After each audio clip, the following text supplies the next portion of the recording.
कलमनुरी विधानसभा मतदारसंघ में महाविकास आघाड़ी शिवसेना उभाटा के उम्मीदवार डॉक्टर संतोष टारफे के प्रचार वाहन व कार्यकर्ताओं पर तहसील के वाकुड़ी सर्कल में 13 नवंबर की दोपहर को हमला कर 2 वाहनों में तोड़फोड़ के साथ कार्यकर्ताओं से मारपीट की गई, जिसके बाद गुस्साए शिवसेना उभाटा नेताओं व कार्यकर्ताओं ने कलमनुरी पुलिस थाने के सामने धरना प्रदर्शन करते हुए हमला शिवसेना शिंदे गुट के लोगों की ओर से किए जाने का आरोप लगाते हुए हमलावरों पर कार्रवाई की मांग की। तो वहीं महाविकास आघाड़ी के नेताओं ने विरोधियों पर लोगों के बीच खुलेआम पैसे बांटने का आरोप लगाते हुए अब तक किसी भी तरह की कार्रवाई न होने के कारण प्रशासन पर गंभीर आरोप लगाए। पुलिस थाने के सामने चल रहे धरने में बड़ी संख्या में महाविकास आघाड़ी के पदाधिकारी व कार्यकर्ता उपस्थित थे। तो वहीं इस बीच धरना दे रहे महाविकास आघाड़ी के पदाधिकारियों से जिला पुलिस अधीक्षक श्री कृष्ण कोकाटे, जिला पुलिस उप अधीक्षक अर्चना पाटिल ने भेंट देकर धरना दे रहे नेताओं से बातचीत की। इस बीच पुलिस प्रशासन व महाविकास आघाड़ी के नेताओं के बीच तीखी नोकझोंक देखने को मिली। साथ ही कलमनुरी पुलिस थाने में संबंधित मामले में गुना दाखिल कर लिया गया है। आगे की जांच कलमनुरी पुलिस की ओर से की जा रही है। कलमनुरी विधानसभा मतदारसंघातील वाकुडी येथे शिंदे गटाचे जे उमेदवार आहेत त्यांनी 1000-2000 महिलांना बोलावून त्यांनी सगळ्यांना बोलवले आणि त्यांची मोडस ऑपरेंडी चालली की प्रत्येक गावातून महिलांना टेम्पोमध्ये बसवायचं, गावाच्या थोडंसं बाहेर न्यायचं, टेम्पोमध्ये पैसे वाटप करायचे आणि तिथं त्यांना सोडून द्यायचं। अशा प्रकारची त्यांनी ही मोडस ऑपरेंडी ही त्यांनी वापरलेली आहे। त्याचा विरोध करण्यासाठी आमचे काही कार्यकर्ते दुपारी 3 वाजता त्यांच्याकडे गेले होते, तर त्यांना तिथं रोकलं, त्यांना सांगितलं तुम्ही या रस्त्याने का आलेत आणि त्यांना मारहाण केली। एकाचा मोबाईल त्या ठिकाणी त्याने जे शूट केलं होतं त्याचा तो तोडला। ही तक्रार आम्ही दुपारी 3 वाजल्यापासून देतोय, परंतु आमच्या तक्रारीची साधी दखल न इलेक्शन कमिशन घेते न पोलीस स्टेशन घेते।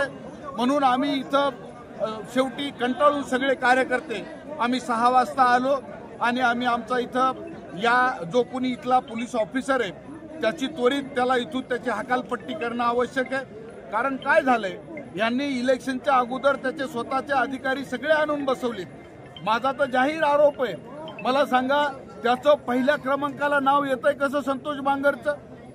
त्याचं नावच येऊ शकत नाही अल्फाबेटिकली आपण जर मराठीतून पाहिलं तर, परंतु जाणीवपूर्वक नंबर 1 ला त्याचं नाव टाकण्यापासून मतदान पत्रिकेवरती हे सगळं मॅनेज्ड कार्यक्रम ह्याची चौकशी तुमच्या मार्फत मी शासनाला करतो, निवडणूक आयोगाला करतो की त्याचं नाव येतं कसं ह्याची चौकशी त्यांनी अगोदर केली पाहिजे। आणि मला सांगा त्याच्यासोबत जो पोलीसचा स्टाफ आहे त्यांना काही कळत नाही का त्यांना तुम्ही संरक्षण दिले? एवढे त्याच्यासोबत गाडी असते पोलीस स्टेशनची, ते तुमचे कर्मचारी काय करतात तुम्हाला इन्फॉर्म करत नाहीत। आणि मला सांगा आता मी तक्रार दिली की त्यांचं जे रेस्ट हाऊस आहे सावरखेड्याचं त्याच्या बाजूला केवळ बोर्ड लागलाय की सप्ताह कशाचा सप्ताह? तिथं कोण महाराज येतोय, काय प्रवचन देतोय, काय कीर्तन करतोय? काही नाही, फक्त महिलांना बोलवायचं, तिथं त्यांना जेवू घालायचं, त्याचं पैशाचं वाटप करायचं। माझी एवढीच शासनाला विनंती आहे निवडणूक आयोगाला की तिथं ध्वनी क्षेपणाची परवानगी आहे का? किती काळ तो चालतो? मग हा मंडप कशासाठी घातलाय त्याची परवानगी आहे का रीतसर? आज दुपारी आजचीच घटना आहे कांडलीची, आम्ही तिथं आमच्या कार्यकर्त्याला एकाला मारलं, तिथल्याच कार्यकर्त्यांनी त्याची तक्रार बाळापूर पोलीस स्टेशनला दिली, त्याची तक्रार साधी कुणी घेत नाही।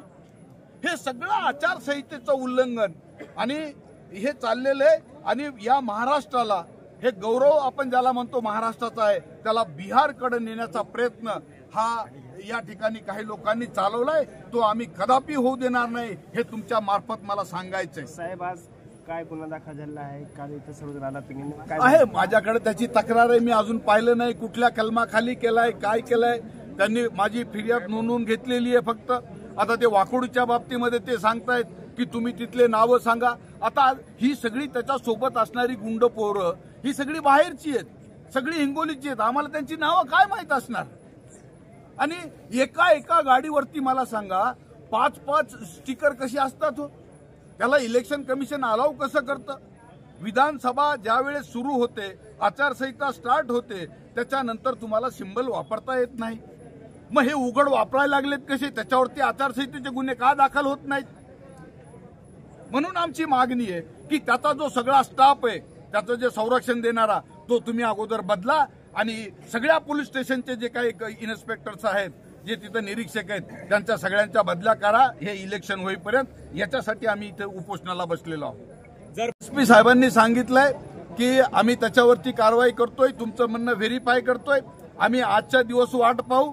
त्यांनी आम्हाला त्यांच्यावरती भरोसा आहे आणि पाहूयात, आज न उद्या जर हे प्रशासन जर नाही सुधारलं तर मग आम्ही आमची भूमिका आम्ही इथं उद्याला येऊन बसणार आहे।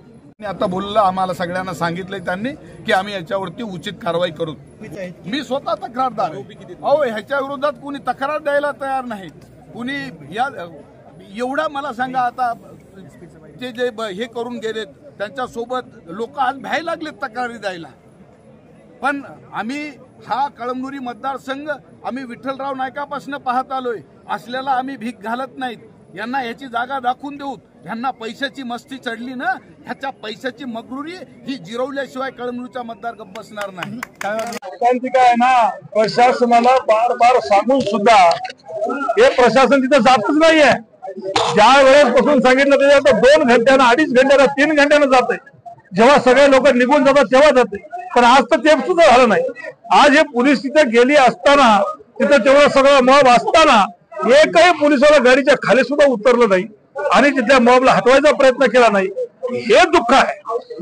जर समजा तुम्ही लेट पोहोचता हे बी कळते आपण, पण लेट पोहोचून सुद्धा ते माणसं तिथून गेले नसल्याच्या नंतर आणि हे गाडी फोडली, एवढे लोक तिथून दहशतीनं तिथपर्यंत जात आहे, पोलीस स्टेशनला एवढे लोक येऊन बसतायत, तरी त्याचा FIR अजून होत नाही। हे शोकते काय? हे कुठेतरी वेगळ्या पद्धतीने वागणूक दिसते आहे। वाकुडे गावामध्ये प्रकार झाला, त्या प्रकारानंतर तुमचं टीआर आलं कळमनुरी पोलीस स्टेशन समोर, अद्यापही प्रशासनाने दुजोरा दिलेला नाही। आता माने साहेब गेल्याच्या नंतर त्यांनी स्वतःच्या नावावर FIR फाडला, त्यामुळे आता त्यांनी FIR फाडला ते ठीक आहे। मी आता DIG साहेबाला बोललो, मी निवडणूक निर्णय अधिकाऱ्याला बोललो, कलेक्टर साहेबांशी बोललो आणि त्यांना सक्त तक्रार दिली।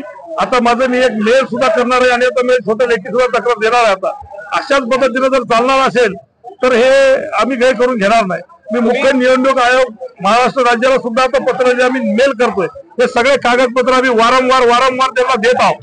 ते निवडणूक अधिकाऱ्यांना पत्र दिलेलं आहे, हे SP ला पत्र दिलेलं आहे, कलेक्टरला पत्र दिलेलं आहे।